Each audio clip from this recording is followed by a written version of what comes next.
Good morning, everybody. This is Deanna. It is Monday, May 13th. So I hope you guys are having a great day. Today, I'm just going to briefly catch you up on what I have been doing in my kitchen.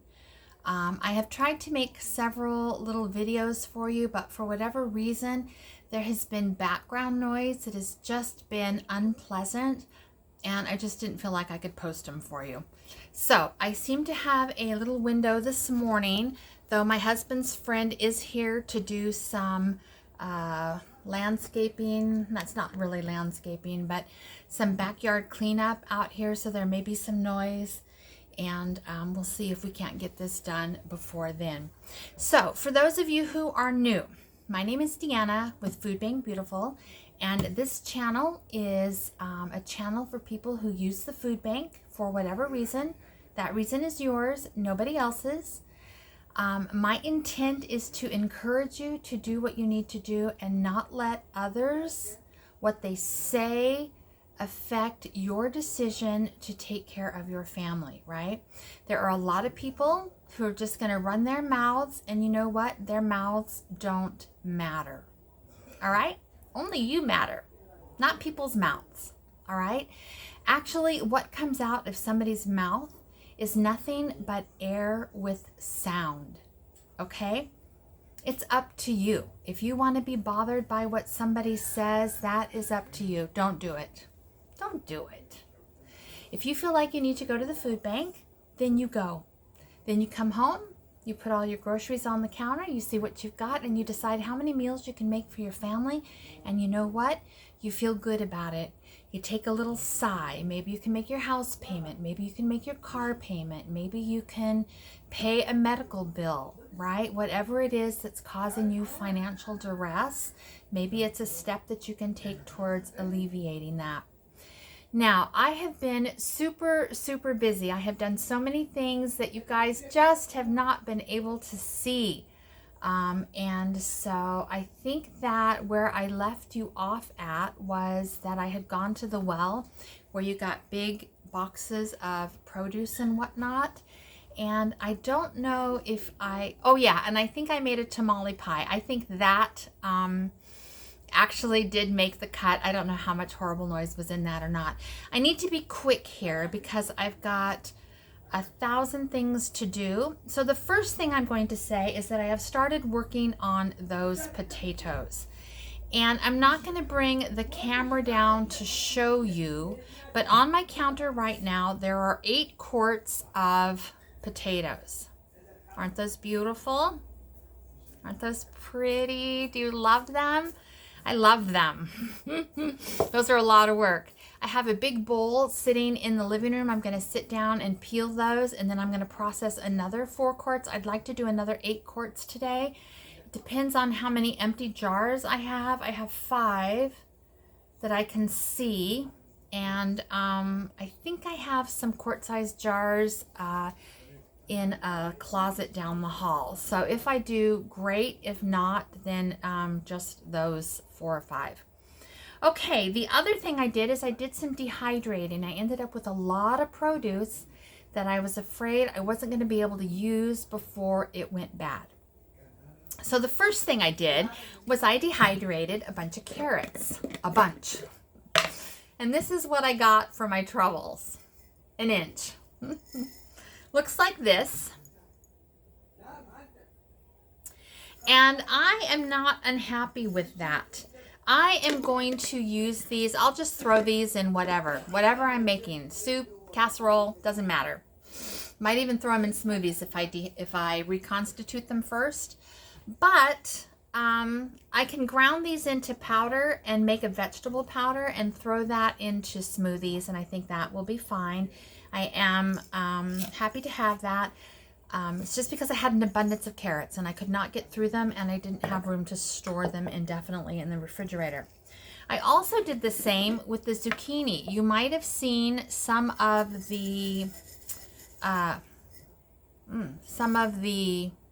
hauls that I got lately where I got a ton of produce, and I went ahead and did the zucchini like this This is much easier than storing 4, 8, 12, 16 pieces of zucchini in my refrigerator.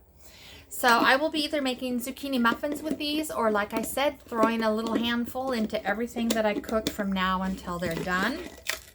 Whoa. Just spilled it all over my counter. That's all right. That happens. I also dehydrated a bunch more of, and I just grabbed 2 jars to show you, lemons, limes, and oranges. I love those. You know I do. And then I also dehydrated a bunch of celery.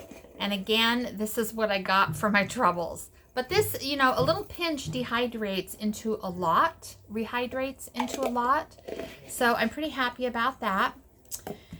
And then I made some jam. I took some of that rhubarb and I made a batch of strawberry rhubarb jam. Isn't that pretty? And then I made a batch of blueberry rhubarb jam.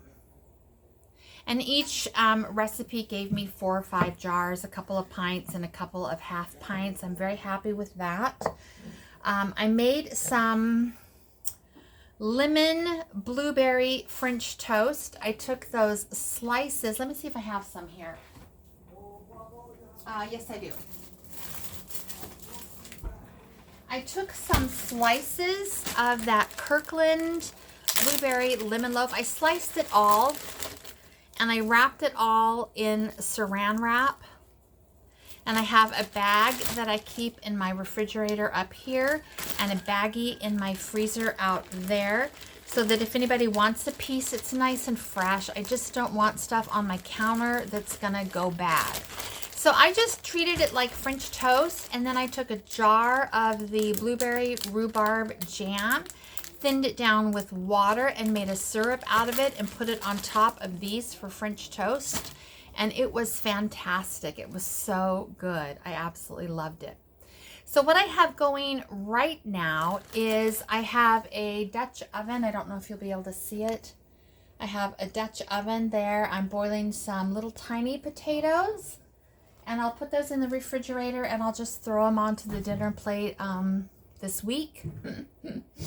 And I have some eggshells in my oven that I'm just drying out so I can run them through my blender, make a little coarse meal out of them and feed them to my chickens for the calcium. So there was so much more that I did that you guys didn't get to see, and I guess that's just the way it goes. My husband's friend is here. He's the one who's helping us with the backyard and some other projects. And he took half my potatoes and half my apples a couple days ago.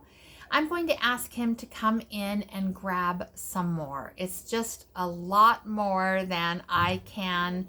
I mean, I will certainly can it as I can, but it's a lot. And so if he wants to take it for fresh eating for his family, I would rather give it to him a little bit more than what he took the other day.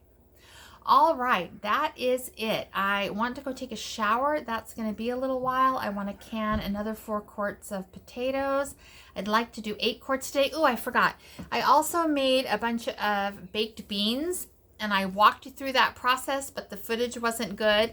And I also recanned 4 quarts of, I call it my baked bean mixture. It's just a mixture of kidney beans, pinto beans, and navy beans, and it's just ready for me to make baked beans with at any time. I used my last can the day I made those. And that's really it, people. I got a bunch of gardening to do. I got a bunch of projects to do in the house. I need some things I need to do for Grandma, things that take some time. I need to clean her room. I need to change sheets. I need to give her a haircut. I need to organize some clothes. I need to do some laundry. It just doesn't end. So I'm a busy girl today, and I'm tired, and it's only, I don't know, 9:45. Yeah. All right, I'm going to leave you there. Less than 10 minutes, you guys. Have a great day. Comment to me if you've ever gotten a food haul that was too big for you to manage, and how you managed it, what you canned, what you froze, what you dehydrated, what you freeze dried, whatever you did. Let me know how you got through it, okay? All right, I will talk to you guys later. Bye-bye.